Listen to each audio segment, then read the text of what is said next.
मुझसे एक स्टूडेंट ने पूछा है कि बख्शी जी, आप अपनी कन्विक्शन को कैसे टेस्ट करते हैं और कभी कभी आपकी कन्विक्शन रॉन्ग भी तो होती होगी।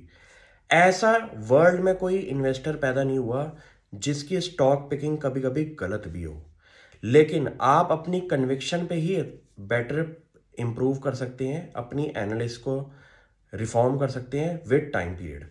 जैसे कि इंडिया के अंदर लिस्टेड स्पेस के अंदर मोर देन 5,000 कंपनीज हैं।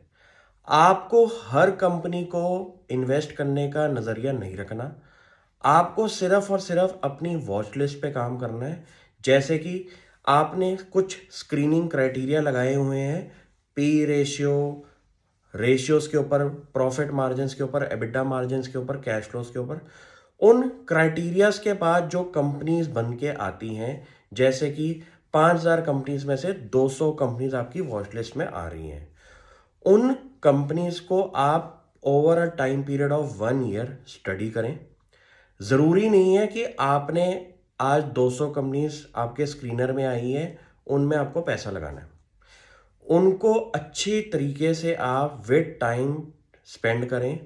साल में 4 क्वार्टर रिजल्ट्स आते हैं।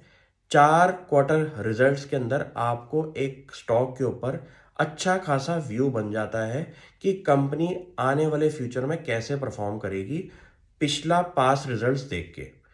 इस सिचुएशन में आपको क्या करना है, सपोज आपकी 200 कंपनीज जो वॉच लिस्ट में पैदा हुई हैं, उनके आपने रेशियोज चेक करना शुरू करें, फंडामेंटल्स पढ़ना शुरू करें, मैनेजमेंट इंटरव्यूज पढ़ना शुरू करें।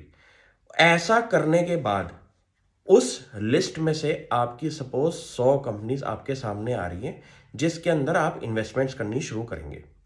एक नए इन्वेस्टर के लिए मैं ये ज़रूरी बताना चाहूँगा कि आपको अभी हीरो नहीं बनना कि अपना पोर्टफोलियो का 10% एक स्टॉक में लगा दिया, 7% एक स्टॉक में लगा दिया।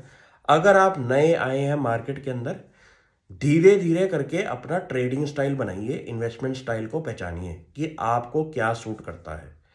बेस केस में मैं आपको ये बोलूँगा, आपके पास पहले कुछ एक साल के अंदर 100 कंपनीज का अगर आपका इन्वेस्टमेंट पोर्टफोलियो बन रहा है, जिसमें सपोज आपने 1% अपनी इक्विटी इन्वेस्टमेंट करी है पर स्टॉक के अंदर, उसको अपने बच्चों की तरह फीड करें।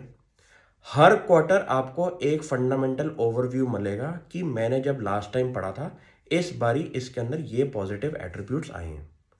100 कंपनीज आपकी अगले 2 से 3 सालों के अंदर कुछ ऐसा वेरिएशन देंगी पोर्टफोलियो के अंदर कि आपको अपना स्ट्रीमलाइन होना शुरू हो जाएगा पोर्टफोलियो। जैसे कि 100 कंपनीज थी आपकी एक साल में, 3 साल में उनकी फंडामेंटल परफॉर्मेंस इंप्रूवमेंट की वजह से उनके स्टॉक प्राइस के अंदर कुछ पॉजिटिव हुआ, कुछ नेगेटिव हुआ।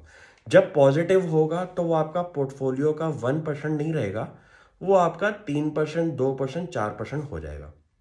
ये चीज़ आपकी 3 साल के टाइम पीरियड के अंदर, 2 से 3 साल के टाइम पीरियड में कुछ कंपनीज आपकी 2%, 3% पोर्टफोलियो बन जाएंगी। इससे आपको ये समझ में आ जाएगा उन 100 में से मुझे सपोज उन 75 पे काम करना है। अब बात आती है इन 75 के ऊपर कॉन्सेंट्रेटेड ओवरव्यू डालना कि अब मेरे को इन 75 पे ही काम करना है। अब इन 75 कंपनीज पे आपको और इन्वेस्टमेंट्स करनी है। लेट सपोज आपने इन्वेस्टमेंट अमाउंट डबल कर दी, 1 लाख की जगह अब आपने 2 लाख कर दी। 75 कंपनीज में आपने फोकस किया। अगेन 2 साल के टाइम पीरियड में जब आपने इन कंपनीज को फर्दर स्टडी किया, 2 साल के टाइम पीरियड में कुछ ऐसी 15-20 कंपनीज होंगी जो कि आपकी 4-5% पोर्टफोलियो का नेटवर्क बन जाएंगी। इससे समझ में आ गया कि वो जो 75 कंपनीज हैं उनमें से जो टॉप टियर कंपनीज हैं, टॉप 30 कंपनीज, वो आपका 4-5% पोर्टफोलियो बना के बैठी होंगी पर कंपनी। ये समझ में आया कहाँ शुरू किया था 1% से, कहाँ आप आ गए 5%, 4% पे पर कंपनी के अंदर। ऐसा करते करते 10 साल के टाइम पीरियड में आपके पोर्टफोलियो में कुछ ऐसी 10 कंपनीज होंगी जो शायद आपका 90% ऑफ द पोर्टफोलियो अमाउंट भी बन सकती हैं। ये मैं आपको गारंटी से कह सकता हूँ। शेयर बाजार ऐसे ही काम करता है। अपनी कंपनी स्टॉक पिकिंग के अंदर 5,000 के यूनिवर्स में 100 कंपनीज पे फोकस करें। आपको मार्केट में कहीं और जाने की जरूरत नहीं पड़ेगी। Thank you.